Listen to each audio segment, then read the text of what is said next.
ફરી એક વખત દર્દીના સગાનો રોષનો ભોગ બન્યા છે તબીબ। જી હા, વાત છે સુરતની। અહીં સ્મીમેર હોસ્પિટલમાં 2 તબીબ સહિત 4 લોકોને માર મરાયો છે। કુલ 15 જેટલા લોકોના ટોળાએ તબીબ પર રોષ ઠાલવ્યો હતો। આ હોબાળો સીટી સ્કેન મશીન બંધ હોવાને લીધે થયો હતો।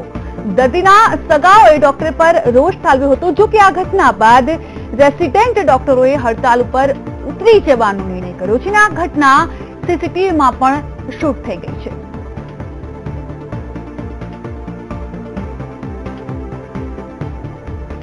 આજ અંગે વધુ માહિતી આપશે અમારા સંવાદદાતા નરેન્દ્ર રાઠોડ। નરેન્દ્ર, જાણવા માંગીશું કે જે રીતે મામલો સામે આવી રહ્યો છે કે હોસ્પિટલમાં હોબાળો થયો છે, સીટી સ્કેન બંધ હોવાથી જે તબીબો છે તેણે ડોક્ટરને માર માર્યો હતો।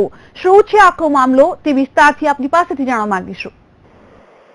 ગતકાલ રાતની મોડી રાતની આ ઘટના છે કે જ્યાં એક દર્દીને સીટી સ્કેન માટે ત્યાં સ્મીમેર હોસ્પિટલમાં જ અંદર ત્યાં લઈ જવામાં આવતો હતો। તે સમયગાળા દરમિયાન જે સગાવાલાઓ હતા દર્દીના, તેમને જાણ થઈ હતી કે સીટી સ્કેન બંધ છે, તેના કારણે દર્દીને સીટી સ્કેન રૂમમાંથી બહાર લાવવામાં આવ્યા છે અને આ વાતને લઈને સમગ્ર મામલો બીચક્યો હતો અને સગાવાલાઓએ હોબાળો મચાવ્યો હતો અને તેમને રોકવાનો પ્રયાસ ત્યાં હાજર 2 રેસિડેન્ટ ડોક્ટરો હતા, તબીબો હતા, તેમના દ્વારા કરવામાં આવ્યો હતો, પરંતુ સગાવાલાઓએ તેમના પર હુમલો કર્યો હતો અને ત્યાં તોડફોડ મચાવી હતી।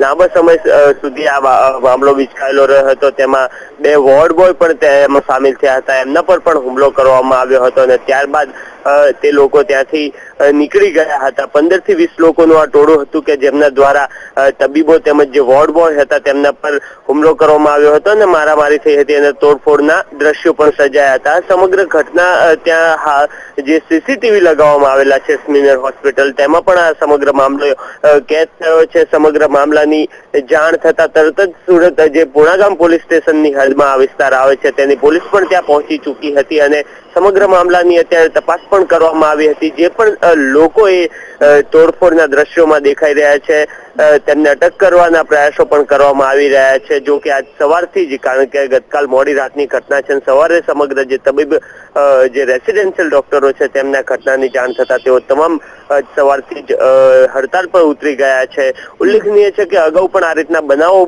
બની ચૂક્યા છે, ત્યારે ડોક્ટરોની હંમેશાથી માંગ રહી હોય છે કે આવા સમયે જ્યારે દર્દીના સગાવાલા હોય છે આવા સમયે ભાન ભૂલી જતા હોય છે અને મારધાડ સુધી પહોંચી જતા હોય છે, ત્યારે તેમની સિક્યુરિટીનો જે મામલો છે એ બાબતની રકઝક ઘણા સમયથી ચાલી રહી। જો કે એમાં કઈ હજુ સુધી આગળ પગલાં નથી લેવાય, ત્યારે વધુ એક હુમલો થયો છે, ત્યારે ફરી એકવાર આ માંગ સાથે તેઓ આજે હડતાલ પર બેઠી ગયા છે। નરેન્દ્ર, એ પણ જાણવા માંગીશું કે પોલીસે આખરે શું કાર્યવાહી હાથ ધરી છે અને હડતાલ પર ઉતરી જવાનો નિર્ણય કરવામાં આવ્યો છે ડોક્ટરો દ્વારા। જો કે દર્દીઓને પણ ભારે હાલાકી ભોગવવી પડશે આનાથી। જી જરૂરથી, કારણ કે ગતકાલ રાત્રે આ રીતના જે ડોક્ટરો હતા કે જેઓ ત્યાં હાજર ડ્યુટી પર હતા તેમને મારવામાં આવે છે, ત્યારબાદ સમગ્ર મામલો સીસીટીવીમાં પણ કેદ થયો છે। તેના કારણે પોલીસ દ્વારા જે સીસીટીવી તેમને મળ્યા છે તેના આધારે તપાસ હાથ ધરવામાં આવી છે। કયા કયા લોકો આમાં સામેલ હતા તે તમામ સહિતની અત્યારે માહિતી મેળવવામાં આવી રહી છે, તેના સંબંધીઓ પણ જે કોઈ હતા તેમની પાસેથી।